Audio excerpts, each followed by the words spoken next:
প্রেম তৃষা পর্ব সংখ্যা 41। লেখনীতে ইসরাত জাহান জেরিন। সকাল থেকে হেতিজা কেঁদে কেঁদে চোখ ফুলিয়ে ফেলেছে।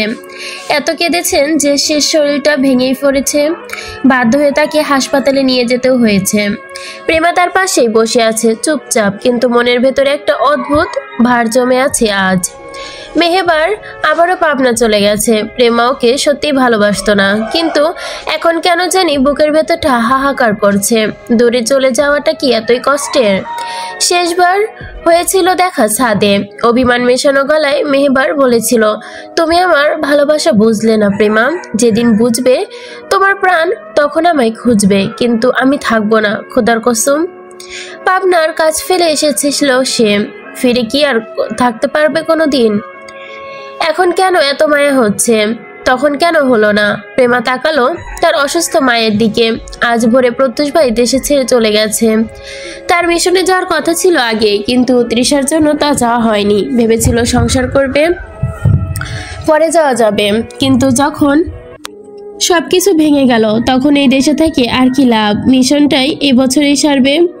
1 বছর পর সে ফিরবে। মা ভোরবেলায় কেঁদেছিল, বিলাপ করছিল, তবু কিছু করার ছিল না। এখানে থাকলে হয়তো সে ভালোই থাকতো। তার প্রিয়জন বাইক করে চট্টগ্রাম আসতেই সময় লাগে মাত্র 3 ঘন্টা। তৃষা এবার নিজের বাইকটা আর নিজে নিল না। স্বামীর পেছনে বসে শক্ত করে জড়িয়ে ধরার মজাই আলাদা। শিমলার অঙ্কুরও পাশে এসেছে। আজকে তৃষা শিমলাকে অনেকক্ষণ ধরে বোঝালো, অনেক হয়েছে, এবার অঙ্কুর আর শিমলার উচিত বাড়ির মানুষের সাথে কথা বলা, ঝামেলা ঠিকঠাক করে নেওয়া। শিমলা সায় মেলালো, হয়তো কথাটি জলদি কানে নেবে, নিলেই ভালো। কক্সবাজারে সে প্রথমে ঘুরে নিল। ঘুরতে বের হবে সন্ধ্যায়, আগে খাওয়া দাওয়া ঘুম দরকার।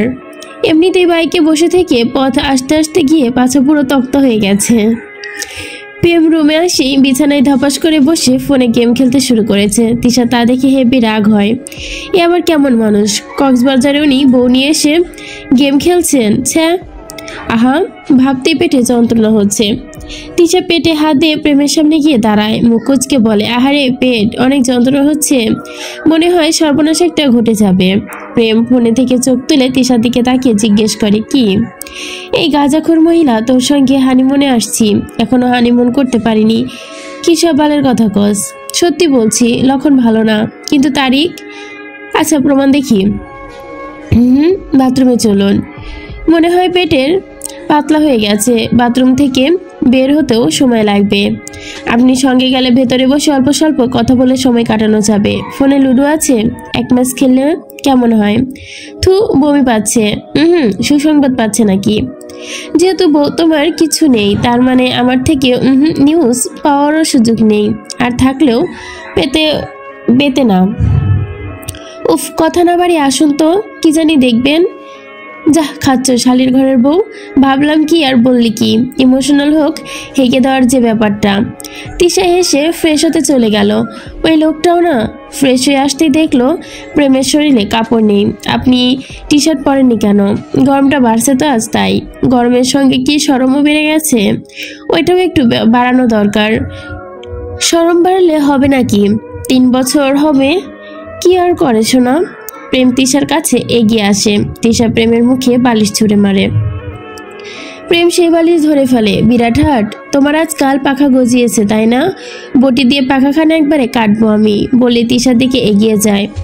প্রেম সমুদ্রবর্তী বালুচরের বেলায় বাইকে বসে হেলান দিয়ে আছে, পোস্ট দিচ্ছে। অঙ্কুর ক্যামেরা হাতে নিরন্তর তার ছবি তুলছে। শিমলার তৃষা প্রথমে তাদের সঙ্গে ছিল, কিন্তু অল্প সময়ের মধ্যে তৃষার বিরক্তি জমে ওঠে। ওরা যেন নিজেদের মধ্যে নিম্নগ্ন। তৃষার চোখে সবকিছুই কেমন যেন অর্থহীন মনে হলো। সে মনে মনে বলল, এই লোকগুলোর সঙ্গে ঘুরতে এসে শান্তি নেই, কেউ একটুও বোঝে না। প্রেমের কথা মনে পড়তেই আবারও খটকা লাগলো। লোকটা কি ঢং, কোথাও বউকে নিয়ে কিছু একটা কেনাকাটা করবে, কিন্তু না, এখন মহাব্যস্ত নিজেকে নিয়ে। কক্সবাজার যাওয়ার আগে চিত্রাকে একবার কল করেছিল তৃষা, কারণ সেদিন মেয়েটি বলেছিল ইতালি থেকে বাংলাদেশে আসবে, কিশোরগঞ্জে এলাহি বাড়িতেও যাবে, সেখান থেকে কক্সবাজার আসবে। সে এলে তো মজাই হতো। কিন্তু চিত্রাকে কল করার পর সে জানালো সে আসছে না।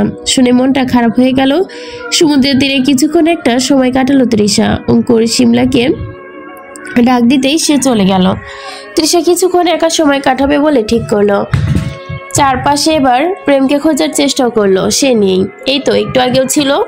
সুযোগ পেয়ে তৃষা আবার খানিকটা সময় সমুদ্রের ধারে একা থাকার সিদ্ধান্ত নিল। সবাই তো চলে গেছে, দাঁড়িয়ে রইল নিঃশব্দে ঢেউয়ের মুখোমুখি। নীল রঙের গ্রাউন্ডে তৃষাকে যেন সমুদ্রের রঙের সাথে মিশে গেছে। হালকা বাতাসে তার চুলগুলো উড়ছে, সূর্যের আলোকরেখা গ্রাউন্ডের ভাঁজে ঝিলিক দিচ্ছে। পায়ের নিচে ভেজা বালির স্পর্শ, সামনে নীল অসীম জলরাশি। চারপাশে একবার প্রেমকে খোঁজার চেষ্টা করলো সে, কোথাও দেখা যাচ্ছে না। এখন সে নেই, শুধু সমুদ্রের গর্জন আর তৃষার চোখে নিস্তবতা। মুখোমুখি দাঁড়িয়ে রইল একে অপরের। হঠাৎ পেছন থেকে একটা গলা ভেসে এলো। আপা, গোলাপ নেবেন? এটা আপনার জন্য। তৃষা বাচ্চাটির দিকে তাকালো। তৃষার ফুলের দিকে তাকিয়েই জিজ্ঞেস করলো, কে দিল? একটা ভাই দিছে। তৃষা ফুলটা নিয়ে আবারও চারপাশে তাকালো। নিশ্চয়ই প্রেম দিয়েছে। সে কোথায় জানো? রুম নাম্বার 102-এ। ভুল দিয়া, এখানে ভুল না ফুল হতো। ফুল দিয়া কইল, আপারে কইবা রুমে আইতে। 102, কিন্তু আমাদের রুম নাম্বার তো মেবি ওইটা ছিল না। তৃষা হোটেলের দিকে পা বাড়াবে এমন সময় তার ফোনে একটা কল এলো। নাম্বারটা অচেনা। রিসিভ করতে ওই পাশ থেকে একটা গান ভেসে এলো, প্রেম আমার ও প্রেম আমার। তৃষা বার কয়েক হ্যালো হ্যালো বলল, কিন্তু ওই পাশ থেকে কোনো সাড়া আসেনি, শুধু গান ছাড়া, শুধু নীরবতা। তারপর হঠাৎ লাইন কেটে গেল। ফোনের স্ক্রিনটা নিভে যেতেই যেন চারপাশের আলো ম্লান হয়ে গেল। মুহূর্তে তৃষার বুকের ভেতরটা একটা ঠান্ডা বাতাস বয়ে গেল। হোটেলের করিডোরের একখান থেকেই প্রথম ফাঁকা মেঝেতে পড়ো কার্পেট। আলোয় দেওয়ালটা যেন দম বন্ধ হয়ে আসছে। তৃষা ধীরে ধীরে এগিয়ে গেল, তার পায়ের আওয়াজও গিয়ে এক নিস্তবতায়। বদ্ধ রুম, দরজা 102। দরজার সামনে এসে সে থমকে গেল। ঠিক তখনই এক মুহূর্তের জন্য নিস্তবতা ছিঁড়ে উঠে এলো একটা মেয়েলি চিৎকার। চিৎকার একেবারে ক্ষীণ, কাটার মতো ছিল। মনে হচ্ছিল দেওয়ালের ভেতরে কোথাও কেউ যন্ত্রণায় ফেটে পড়ছে। তৃষা হঠাৎ অস্থির হয়ে গেল। বুকের ভেতর ধকধকে শব্দে যেন শিরা উপশিরা টানছে তার। চোখ তুলে চারপাশে তাকালো। করিডোরে কেউ নেই, শুধু এক পাশে ফ্লিকার করা আলো। চোখ যেন টিপটিপে হচ্ছে সেই দিকেই, কিছু বলতে চাইছে। রুমের দরজা ফাঁকাই ছিল, ধীরে ধীরে বাতাসে টানে কাঁপছে। সেখানেও তো আসতে বলেছিল, মনে মনে বলল তৃষা। কিন্তু অঙ্কুর আর শিমলা রুম কোনটা ছিল? ওরা কোন রুমে এসে উঠেছে জানা হয়নি। এটাইতেই নাকি বোধহয়, নইলে কেন আসতে বলা হবে? আর তার চেয়ে বড় কথা, তিনটে মানুষ তাকে রেখে একা চলে আসবে, এটা কি সম্ভব? উফ, মাথা কাজ করছে না। স্মৃতিগুলো জট বেঁধে যাচ্ছে। তৃষা এক মুহূর্ত দাঁড়িয়ে রইল। তারপর হঠাৎ কৌতূহল আর অজানা টানে তাকে টেনে নিয়ে গেল ভেতরে। দরজা ঠেলে ভেতরে ঢুকতেই এক ধাক্কায় সবকিছু যেন থমকে গেল। তার হাতের ব্যাগটা কাঁধ থেকে গড়িয়ে পড়লো, হাত অসর হয়ে এলো। রুমটা যেন সদ্য যুদ্ধক্ষেত্র। চাদর ছিঁড়ে ছিঁড়ে মেঝেতে পড়ে আছে, কাঁচ ভাঙার টুকরোগুলো ছড়িয়ে আছে টেবিলের ওপর। দেওয়াল ঘড়ি ভেঙে বন্ধ ফ্লোরে পড়ে আছে। তবে পেন্ডুলামের দোল থেকে থেমে গেছে মাঝপথে। কার্পেটের মাঝে মেঝেতে লাল রক্তের বন্যা, তাজা ঘন আঠালো, রক্তে যেন পিচ্ছিল সব। তৃষার চোখ বড় বড় হয়ে উঠল, আর নিঃশ্বাস ভারী হয়ে উঠেছে। শরীরও কাঁপছে, তবুও চোখ সরাতে পারছে না। ঠিক তখনই কোথাও থেকে ভেসে এলো এক অদ্ভুত শব্দ, খসখসে একটা সূক্ষ্ম সুর। তারপর একটা গম্ভীর দুলে ওঠা আওয়াজ। গ্রামোফোনে বাজছে এমন একটি গান, প্রেম আমার ও প্রেম আমার।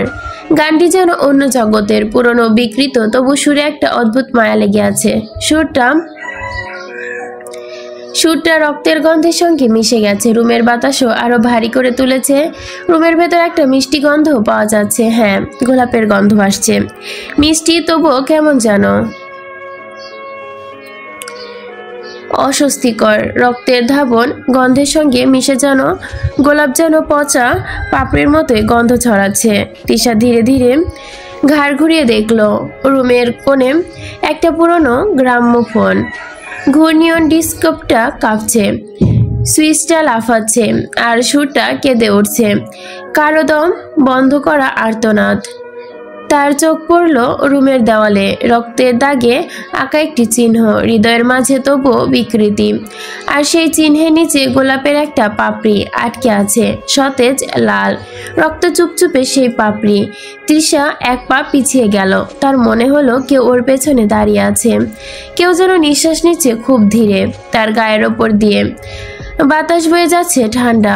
কিন্তু ঘুরে তাকাতেই কিছু বুঝে নেই, তবুও গ্রামোফোনটা বাজছে, প্রেম আমার ও প্রেম আমার। তৃষা পায়ের নিচে কাঁচ ভাঙার শব্দ হলো। তার চোখ এখন রুমের কোণে, যেখানে আলো আঁধারি খেলায় পর্দার ফাঁক দিয়ে একটা দেখা যাচ্ছে একটা হাত স্তব্ধ অনর মেঝে ছুঁয়ে আছে। তৃষা ঠোঁট কামড়ে এক ধাপ এগিয়ে যায়, তার হাঁটু কাঁপছে কিন্তু চোখের দৃষ্টি আটকে গেছে। বিছানার চাদরটা টেনে পড়েছে মেঝেতে, তার নিচে ছড়িয়ে আছে গাঢ় দাগ। তৃষা আরেক পা বাড়ালো, এবার আলো এসে পড়ে সেই দেহটার ওপর। এক মুহূর্তে যেন নিঃশ্বাস থেমে গেল, মাথার ভেতরে একটা ঘূর্ণি, কান বন্ধ হয়ে যাচ্ছে, তবুও চোখ সরাতে পারছে না। খাটের পাশে শুয়ে আছে একটা মেয়ের দেহ, না দেহ না, অবিকৃত অচেনা দেহ, যার চামড়া উঠিয়ে নেওয়া হয়েছে জায়গায় জায়গায়, মাংস ঝলসে দেওয়া হয়েছে, ছুরি চালানো হয়েছে নিখুঁতভাবে। শরীরের কোথাও কোনো চিহ্ন নেই যা একেবারে মানুষের মতো তাকে চিনতে পারে। চুল নেই, মাথার খুলি মসৃণ, কেটে ফেলা হয়েছে সব। চুলের গন্ধে বাতাসে মিশে আছে, চুলের একপাশে ছেঁড়া, চোখের অর্ধেক খোলা। হয়তো শেষ মুহূর্তে সে কারো দিকে তাকিয়ে কিছু বলতে চেয়েছিল। তৃষা নিজের অজান্তেই মুখে চলে গেল হাতটি, গলার শব্দ আটকে আসে, আর তার পেটের ভেতর যেন মোচড় দিল, বমি এসে যাচ্ছে তেমন, কিন্তু কিছু বের হলো না। বাইরে কোথাও বজ্রপাত হলো, হালকা আলো এসে দেহে পড়ল, রক্তে ভেজা ত্বক চকচক করছে। দেহটা পাশে পড়ে থাকা আয়নার দিকে পক্ষে লক্ষ্য করলো। তৃষা চমকে তাকালো, আয়নায় দেখা যাচ্ছে তার নিজের মুখ, কিন্তু তার পেছনে যেন কেউ দাঁড়িয়ে আছে, একটা ছায়া, কালো হুডি পরা ব্যক্তি। তৃষার গলা শুকিয়ে গেল, বুকের ভেতর ঢেউ খেলে গেল আতঙ্ক। গ্রামোফোন তখন বাজছে, প্রেম আমার ও প্রেম আমার। গোলাপের গন্ধটা এখন আরো তীব্র, কিন্তু তার ফুলের নয়, রক্তে ডুবে থাকা গোলাপের। হুডি পরা লোকটি এবার আলতো করে তার পেছন থেকে তৃষার থুতনি চেপে ধরে, হাতে ধরে তাকে ধারালো একটি ছুরি। তৃষা ততক্ষণে ট্রমায়, এত কিছু দেখে মাথা এমনিতেই যেন ঠিক নেই, আশেপাশে সবকিছু তার কাছে ভারী লাগছে। লোকটা হঠাৎ আয়নার দিকে তাকিয়ে তৃষার গলার কণ্ঠনালী বরাবর চাকু ধরে বলল, তুমি প্রতারণা করেছো, প্রতারকদের আমি যে ছাড়ি না। গলার স্বরটা ভন ভন ভারী হয়ে এলো কান, গলার স্বরটা ভন ভন করে ভারী হয়ে এলো কান। কেন? কে বলেছে? কি বলেছে? বাধ্য হলো না, বোধগম্য হলো না তৃষার, তবে একেবারে খুব কাছে কেউ মনে হলো। হঠাৎ লোকটি হাসলো, চুরি শক্ত করে ধরে বলল, প্রেম আমার ও প্রেম আমার। তৃষা পেছানোর চেষ্টা করলো, যদিও এই চেষ্টা ব্যর্থ, কারণ শরীরটার অনেক আগে যেন ছেড়ে দিয়েছে লোকটা। তবে এবার পেছন থেকে আরো শক্ত করে ধরলো, গলা থেকে ছুরিটা ধীরে নেমে এলো তৃষার বাহুতে, ঠান্ডা বরফের মতো শীতল তার প্রতিটা স্পর্শ। আচমকা চামড়ার ভেতর দিয়ে যেন ধাবালো ফল ঢুকে গেল মসৃণ ভাবে। রক্ত প্রথমে ক্ষীণ রেখায় বেরোলো, তারপর এক ধাক্কায় গড়িয়ে পড়লো। তৃষার চোখ ঝাপসা, শরীর জমে গেছে, চিৎকারের শব্দ যেন তার গলায় আটকে আছে। তার কানে এখন কেবল হৃদয়ের ধ্বনি ঠক ঠক ঠক করে বাজছে। লোকটার তো কোনো অনুভূতি ছাড়াই ছুরি টিপকে বের করলো, তারপর ধীরে ধীরে উঠে গেল পাশের সোফায় গিয়ে বসে পড়লো। সবকিছু যেন স্লো মোশনে হচ্ছে, সোফার চামড়ার শব্দ, হুডির ঘর্ষণ, ছুরির ব্লেডে লেগে থাকা রক্ত, চিকচিকি, সব যেন কেমন লাগছে। সব মিলে ভয়কে বাস্তব করে তুলেছে আশপাশ ঘোলাটে। লোকটার মুখে কোনো কথা নেই, সে শুধু একবার মাথা কাত করলো, হয়তো তৃষার প্রতিক্রিয়া দেখছে। চোখ দুটো সানগ্লাসের আড়ালে হারিয়ে গেছে। তৃষা বুঝতে পারছে না ওর ভেতরটা কেউ আছে কিনা, নাকি তৃষা শুধু অন্ধকারই। হাতে রক্ত গড়িয়ে মেঝেতে পড়ছে। লোকটা যেন মৃতদেহের সামনে কুটোর কুটোর ভারী আঘাতে মাংস আর হাড়ের মধ্যে কিছু দেখছে। প্রতিটা আঘাত ঘরের প্রতিধ্বনিত হচ্ছে, ঘ্যাচাং ঘ্যাচাং শব্দ তুলে। তৃষার কোণের দিকে গুটিয়ে আছে, মুখের রং ফ্যাকাশে হয়ে গেছে। চোখের সামনে যা দেখছে সেটা বাস্তব কিনা বুঝতে পারছে না। মুখে কালো হুডিটা টানা, ঠোঁটের বিকৃতি এক হাসি। তারপর পালা করে তৃষা দরজা খোলে, পালাও পালাও, গো ফাস্ট। এক মুহূর্ত যেন স্থবির হয়ে গেল তিশার ভেতরটা। এক মুহূর্তের জন্য গোল শব্দ করলো সে। করে সে বমি করে ফেলবে এমন রক্তে ভেজা মেঝেতে। লোকটা হাসলো, আনিমানিক সেই হাসি, অমানসিক এক হাসি। তিশা হেঁচড়ে পিছাতে লাগলো, হাত পা কাঁপছে। ঠান্ডা মেঝেতে গড়াতে হাত পা কাঁপতে লাগলো তার। হঠাৎ মেঝেতে গড়াতেই একবার দেওয়ালে ধাক্কা খেলো, তারপর আবারও যেন মরিয়া হয়ে উঠল সে। বুঝতে পারছে না কি হচ্ছে। উঠে দাঁড়াতেই তার পায়ের তলায় পিচ্ছিল হয়ে গেল রক্তের পিচ্ছিলতা দেখে যেন আরো ভয় লাগছে তার বেশি।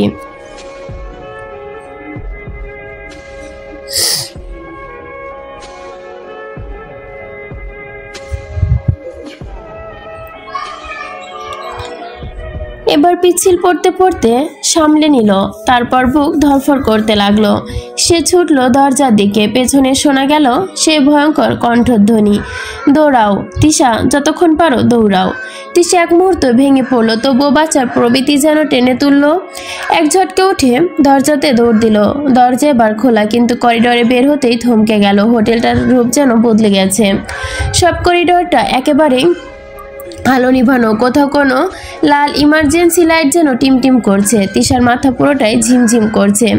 ডান দিকে একটা মোড়, তারপর আরেকটা, কিন্তু প্রতিবারে সে ফিরে আসছে একই জায়গায়, একই কার্পেটে, একই দরজায়, একই নম্বরে, 102। তিশা থেমে গেল, হাঁপাচ্ছে, রক্ত হাতে ভিজে গেছে। এবার কি তার নিজের রক্ত? সে আর ভাবতে পারছে না। দেওয়ালে ঠেকাতেই রক্তের ছাপ যেন কেমন লাগছে তার। আমাকে বাঁচান, দম বন্ধ হয়ে আসছে আমার। কোনো উত্তর নেই, শুধু বাতাসে ভেসে যাচ্ছে গান, সেই একই গান, প্রেম আমার ও প্রেম আমার। তিশা করিডোরের দিকে তাকালো।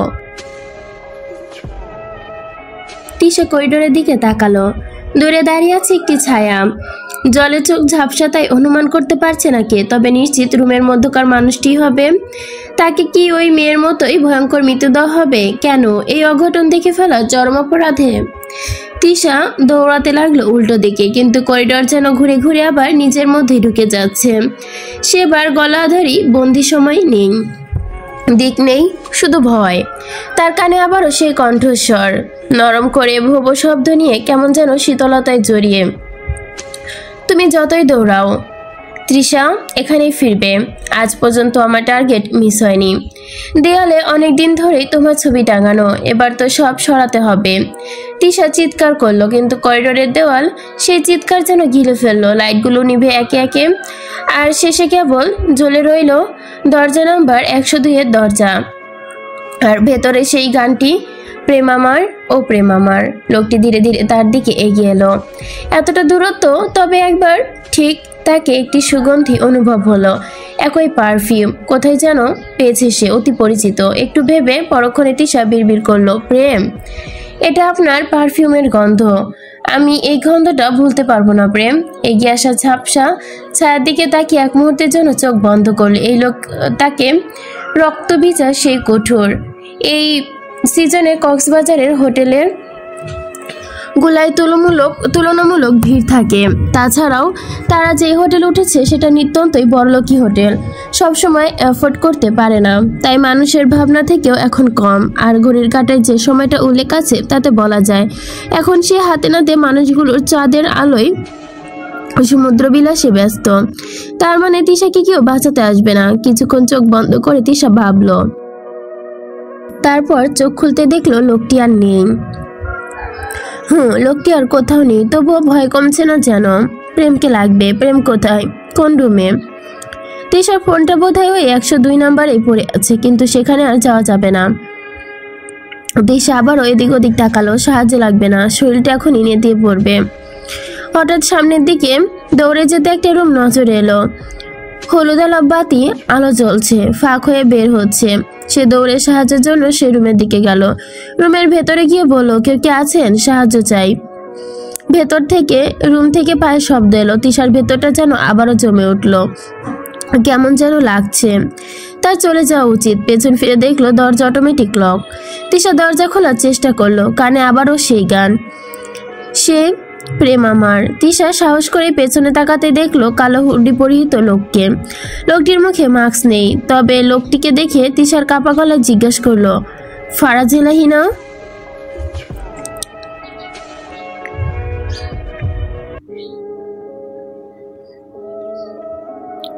পাশের রুম থেকে হঠাৎ এক রমণী এসে ফারাজের পাশে দাঁড়ালো। জিজ্ঞেস করলো কি হয়েছে। পুরোটা কথা শেষ করার আগেই তিশার দিকে ফিরে চাইলো। তিশা তখনও ফারাজের দিকে তাকিয়ে আছে। হঠাৎ সেই রমণী তিশাকে দেখে বলে উঠলো, আরে তিশা না, তুমি এখানে?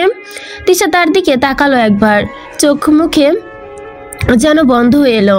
তার সামলাতে না পেরে লুটিয়ে পড়লো মাটিতে।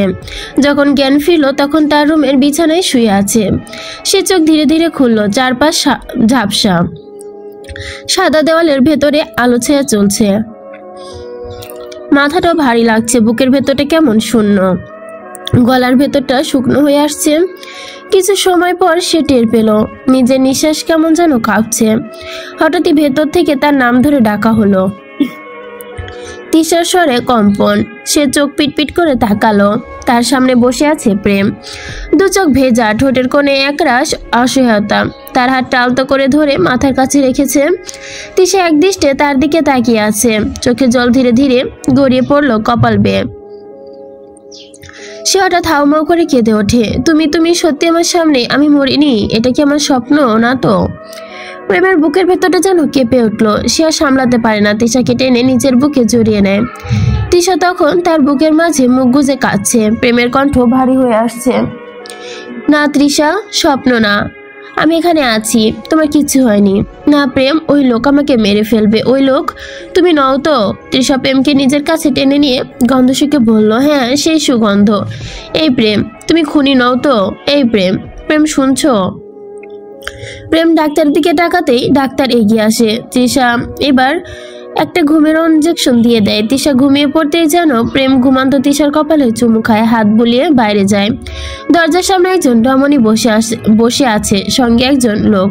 সে আপাতত ফোন চালাতে ব্যস্ত। প্রেম বাইরে আসতেই রমণী দাঁড়িয়ে ব্যস্ত কণ্ঠে প্রেমকে জিজ্ঞেস করে, তৃষা ঠিক আছে? ভেতরে যেতে পারবো? হঠাৎ করে পাশের লোকটি বলল। এই ছোট লোক বউ সবকিছুতেই সাবানার লাইট ভার্সন হয়ে আসে। এই বউ, জলদি কাজ সেরে রুমে আসো। মেয়েটাকে রেখে এসেছ? এই বেটা অব্রের ঘরের কুদ্দুসের নজর এমনিতে আমার ফিজার দিকে। চিত্রা ফারাজের দিকে তাকিয়ে ভুরু কুচকে বলল, অব্র ভাইয়ের ছেলে অদ্রের বয়স মাত্র 6। সে আমার ফিজার দিকে কি করে নজর দিবে? আপনি শুধু উল্টাপাল্টা কথা বলেন। নজর দেওয়ার বয়স লাগে না। চিত্রা প্রেমের দিকে একবার তাকালো। প্রেম সিটে বসতে সে চিত্রাকে ধন্যবাদ দিয়ে বলল, ধন্যবাদ আমার বউকে সাহায্য করার জন্য। পাশ থেকে ফারাজ মুখ বাঁকিয়ে বলল, 1101 নম্বর হানিমুন করাটার প্রস্তুতি নিচ্ছিলাম। আমার বউটা তোমার বউকে সাহায্য করতে গিয়ে এখন যে বায়োলজি ক্লাসে ডাব্বা মারবে, তাতে কি খুব ভালো হবে? ফারাজ আর কিছু বলার আগে চিত্রা চোখ রাঙায়।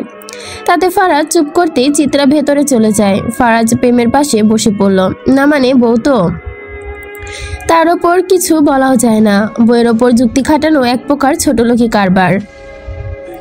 প্রেম ফারাজের দিকে তাকালো। মানে আপনার দেখা যাচ্ছে। What do you mean by দেখা যাচ্ছে? ফারাজ নিচের দিকে তাকালো। তাতে প্রেম বলল, দেখা যাচ্ছে আপনার মানসিকতা বড়লোকি। যাকে ভালো। তিশা চিত্রাকে দেখে বের হয়ে রুমে চলে গেল। সেদিন তিশার সঙ্গে যখন ফোনে কথা হয়েছিল তখন তিশা বলল সে কক্সবাজার আসবে। তাই চিত্রা ঠিক করলো এবার তাকে সারপ্রাইজ দেবে। তাই বলে দিয়েছিল সে আসছে না। তবে কক্সবাজার আসতে না আসতেই ঘটে গেল এক বিপর্যয়। তিশা যে হোটেল উঠবে কে জানতো? তাছাড়া কি করে তাদের রুমে এসে পড়লো? ফারাজ বলল, আচমকা এসেছে। তার চোখে মুখের অবস্থা ভালো ছিল না, তাছাড়াও বাহুতেও ক্ষত। চিত্রা একটু ভেবে ভেতরের রুমে যায়। আয়েশা এসেছে। মেয়েটা বাচ্চা সামলাতে পারে না। আদ্র কান্না করেছে তা দেখে অব্র বলে উঠল, ঘরণী, বাচ্চা একটাই, সামলাতে পারো না, তাহলে ছেলেটার তো বোন কি করে আনবো? তোমার কষ্ট হয়ে যাচ্ছে গো, এত কষ্ট মেনে নিতেও পারছি না। এক কাজ করি, বাচ্চাটা সামলানোর জন্য আরেকটা বিয়ে করি। সরকার ভাইয়ের বাচ্চা। বউ ভুলে মুখে কিছু বের হয়ে গেছে, আর বলবো না। তোমার ভুল পকেটে ভরে রাখো। এই চিত্রাপা, আদ্রকে একটু তোমার কাছে রাখো তো, আমি ওর বাবাকে বিয়ে করার শখ মিটিয়ে দিয়ে আসি। ভাবি বাঁচান। দোয়া করলাম ভাই, বেঁচে থাকবে, আবার দেখা হবে বলে চিত্রা হাসলো। আদ্রকে কোলে নিয়ে ফারাজের কাছে চলে গেল। ওর বাবা মা কি করছে আল্লাহ ভালো জানে। জ্ঞান ফেরার পরে তৃষা কিছুক্ষণ পাগলামি করেছে। শেষে অনেক কষ্টে প্রেম তাকে বুঝিয়েছে কোনো কিছু হয়নি, সব ঠিক আছে। হয়তো ধরলো কোনো কিছুর সঙ্গে হাত লেগে কেটে গেছে। রুম নাম্বার 102-এ নিয়ে গেল, সেখানে সব কিছুই ঠিক আছে। ওই দৃশ্য দেখে তৃষা কতক্ষণ হা করেছিল। কি দৃশ্য দেখেছিল আর কি হলো? তাহলে কি সবই ভ্রম ছিল? কিন্তু মনে পড়ছে না। সারাদিন রুমে শুয়ে কাটিয়েছে, কিছু ভালো লাগছিল না। শেষে বিকাল বেলায় সবাই মিলে বাইরে যায়। চিত্রার পরিবারও ছিল, তবে ফারাজের দেখা মনে হচ্ছে হলো না। তবে ফারাজকে দেখে মনে হচ্ছিল সে কোনো কাজে এখানে এসেছে। ব্যস্ত মানুষ, কত কাজ, আর আরেকজনের পেছনে সময় দেওয়ার জন্য সময় আছে তার। সমুদ্র তখন বিকেলে নরম রোদে ঝিলমিল করছে। আকাশটা হালকা গোলাপি রঙের মতো, আর সাথে কমলার মিশ্রণ। একটা শান্ত অচেনা আবেগ ভরা সন্ধ্যা। বাতাসে লবণাক্ত গন্ধ, ঢেউগুলো ধীরে ধীরে তীরে এসে পড়ছে। তৃষা চুপচাপ বসে আছে ভেজা বালির ওপর, চুল বাতাসে লাগছে, চোখে অন্য মনস্কতা, ওর দৃষ্টি কোথাও নেই, যেন নিজের ভেতরে গভীর অন্ধকারে হারিয়ে গেছে। সেই অন্ধকার থেকে ফিরে আনতে প্রেম নীরবে পাশে বসে আছে। কিছু বলে এটা সেটা বলে ছোট্ট একটা বক্সে তৃষার হাতে তুলে দেয়। তৃষা অবাক হয়ে যায়, তাকায়, খুলে দেখে ভেতরে একটা পুরনো পাথরে দেখা যাচ্ছে, হার্ট শেপের। সমুদ্রের ঢেউয়ের ঘটে মসৃণ হয়ে গেছে। প্রেম হাসে, বলে, সুন্দর জীবনে জন্য কখনো কখনো মনকে পাথরের মতো শক্ত করতে হয়। মনে রেখো, ঢেউ যতই আঘাত করবে তোমার সৌন্দর্য তত বাড়বে। তৃষার চোখে জল আলো। সে আস্তে করে তার কাঁধে মাথা রাখে। তৃষা, আমি সবসময় তোমার পাশে আছি। সমুদ্রের বুকে যেমন ঢেউ থাকে, তেমন ভাবে আমি তো তোমার পাশে থাকবো। তৃষা কিছু বলল না, শুধু ধীরে ধীরে মাথাটা প্রেমের কাঁধে রাখে। ঢেউ শব্দ তখন নীরবতা ভেঙে যেন নতুন ছন্দের সুর তুলেছে। প্রেম আস্তে করে তৃষার চুলে হাত বুলিয়ে বলে, চোখ বন্ধ করো। তৃষা চোখ বন্ধ করলে প্রেম পকেট থেকে ছোট্ট একটা কাচের বোতল বের করে, যার ভেতরে জলজল করছিল ছোট ফ্লোরোসেন্ট আলো, মিনিয়েচার ফেয়ারি লাইট। সে বলল, দেখো, এই আলোটা তোমার জন্য। অন্ধকার যতই হোক, এর মতোই একটা আলো তোমার ভেতরে আলোকিত করবে সর্বদা। তোমার ভয়কে এই আলো ছুঁয়ে যাক। তৃষা চোখ তুলে তাকায়, চোখ খুলে ও ঠোঁটের কোণে এক টুকরো নিঃশব্দ হাসি ফুটে ওঠে। প্রেম তখন পুনরায় বলল, এবার তুমি চাইলে আমার হাতটা ধরতে পারো। শুধু ঢেউয়ের শব্দে, কোনো কথা নয়, আজকে আর কোনো ব্যথা নয়, সমুদ্র আর আমরা। তারপর দুজন ধীরে ধীরে হাত ধরে হাঁটতে শুরু করলো। সূর্য তখন পূর্ব দিগন্তে ডুবে যাচ্ছে, আর সেই আস্তরণে তৃষার মুখে ফিরে আসতে আলো সেই আলো থেকে বারবার যেন সরে যাচ্ছিল।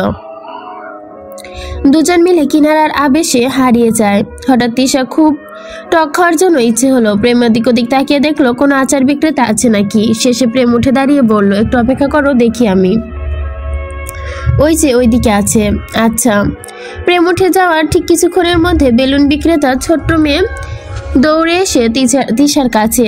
ছোট্ট মেয়েটা বলল, কিনবো না। সে কথা শুনে মেয়েটি বলল, না পা, একটা চিঠি দেবার আছে। চিঠি? কে দিল? ওই যে ওইখানে দাঁড়ায় আছে ভাইয়াডা। তৃষা মেয়েটার ইশারাকৃত স্থানে তাকাতেই ভিড়ের মাঝে কেউ নেই। সে কিছুই না ভেবে কাগজের ভাঁজটা খুলে দেখে সেখানে রক্তের ছোপ দাগ, লেখা, বড় করে লেখা, মানুষের মাংসের বিরিয়ানি খাবো, তোমার কোনো অংশের মাংস বেশি সুস্বাদু। তৃষা এবার ঘাবড়ে গেল। বাচ্চা মেয়েটাকে চলে গেছে। আশেপাশে কত মানুষ। তৃষা মেয়েটাকে দেখানো স্থানে পুনরায় তাকালো। দেখলো দূরে দাঁড়িয়ে থাকা কালো পরিহিত এক লোক, হুডি পরিহিত এক লোক, মুখটা খোলা, কোনটি কেবল তাকিয়ে আছে তার দিকেই। কে এই লোক? তার উদ্দেশ্য কি? ভাবতে লাগলো তৃষা।